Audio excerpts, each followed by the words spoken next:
शरिया के खुतबे के मोशन के खिलाफ बोलने के लिए खड़ा हुआ हूं और मैं अपनी बात का आगाज उस मुल्क का नाम लेकर करना चाहता हूं जिसका नाम लेने से हमारे मुल्क के वज़ीर आज़म डरते हैं और कांपते हैं। उस मुल्क का नाम चाइना है और इस चीन ने 45 साल के बाद भारत और चीन की सरहद पर हमारे 20 सिपाहियों को मार दिया और उनकी मौत, उनकी शहादत रायगा जाने दे रही हुकूमत।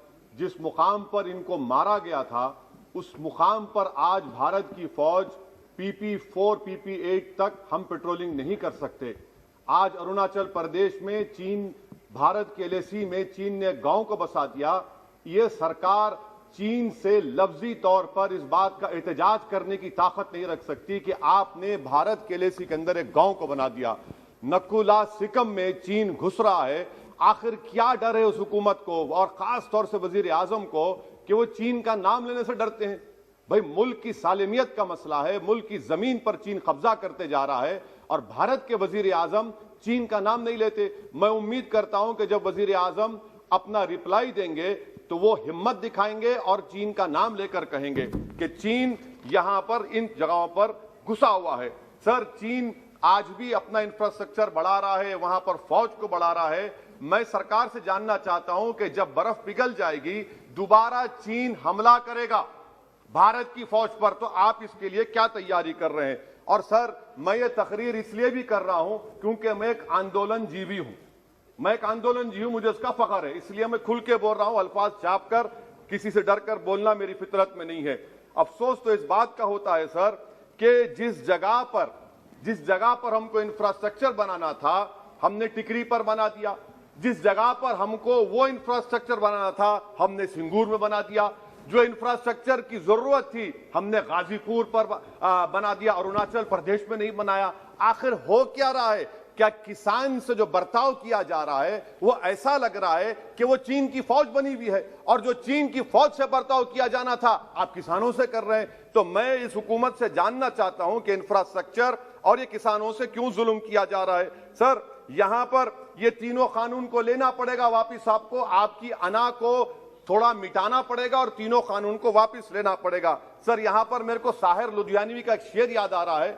मैं साहिर लुधियानवी के साथ माजरत के साथ उस शेर में तरमीम करके कहना चाहूंगा कि जो मौजूदा हालात पर के साहिर लुधियानवी का शेर को थोड़ा तब्दील करके कि चीन पर करम, किसानों पर सितम, रहने दे थोड़ा सा भरम, ऐ जाने वफा ये जुल्म ना कर।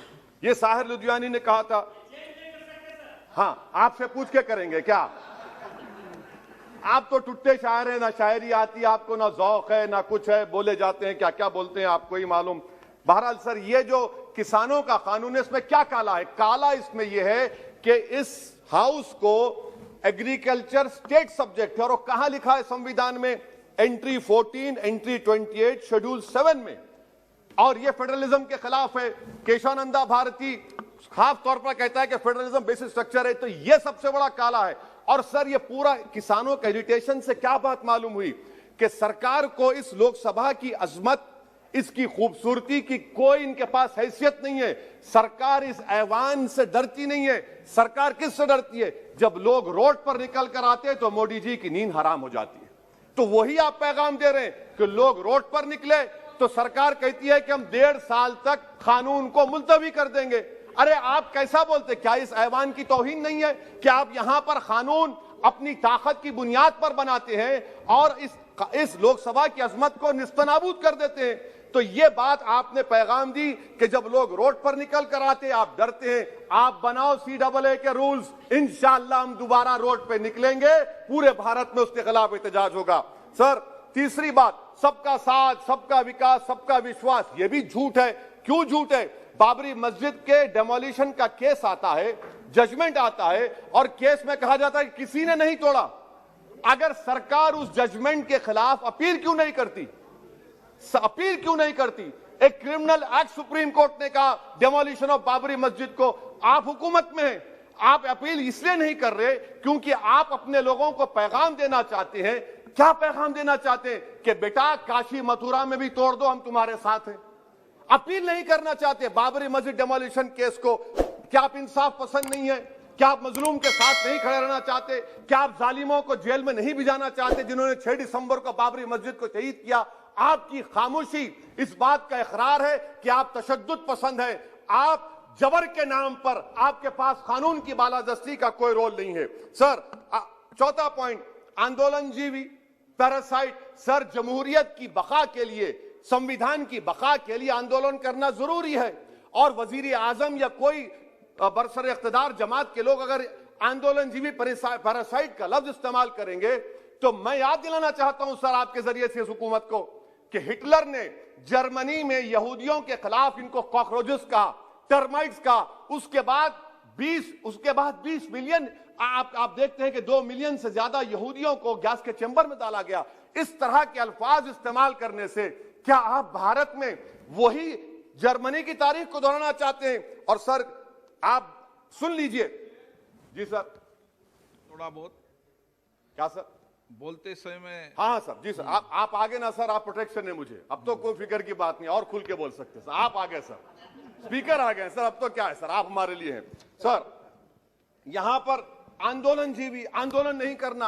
अरे किसी शायर ने अच्छा कहा था कि जिसमें ना हो इनकलाब, मौत है वो जिंदगी, रूह वम की हयात, कश्मकश है इनकलाब। सर, अब फॉरेन पॉलिसी पे आ जाइए। किसी ईना मीना डीका ने ट्वीट किया, आपने परेशान हो गए। ईना मीना डीका ने ट्वीट किया, आप खड़े हो गए। अरे कौन सी फॉरेन पॉलिसी है आपकी? भारत के अतराफ में जितने पड़ोसी हैं, चीन हमला किया, कौन सा एक पड़ोसी है जो चीन के खिलाफ बोलता है? बताइए। कोई नहीं बोलता, मुंह नहीं खोलता। श्रीलंका में आप पोर्ट बना रहे हैं, किसके साथ? जापान के साथ। किसको काम मिल रहा था? आपके नूरे नजर को, आपके नूरे नजर को, आपके चहीते नूरे नजर को। श्रीलंका ने कहा हम भारत को नहीं बनाने देंगे टर्मिनल पोर्ट यहां पर। आप बताइए फॉरेन पॉलिसी। सर, नेपाल का वजीर आजम कहता है कि भारत से ताल्लुकात उस वक्त तक बहाल नहीं होंगे जब तक कि भारत नेपाल की जमीन वापस नहीं करता।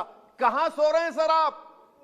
पड़ोस में कोई हमारा दोस्त नहीं है। चीन बांग्लादेश से कोविड की बात करता है, अफगानिस्तान से अमेरिका छोड़कर जा रहा है। क्या आपके पास कोई पॉलिसी है गनी हुकूमत को सपोर्ट करने की? आपके पास कोई पॉलिसी नहीं है। अच्छा सर, एफडीआई का मतलब अब समझाता हूं मैं।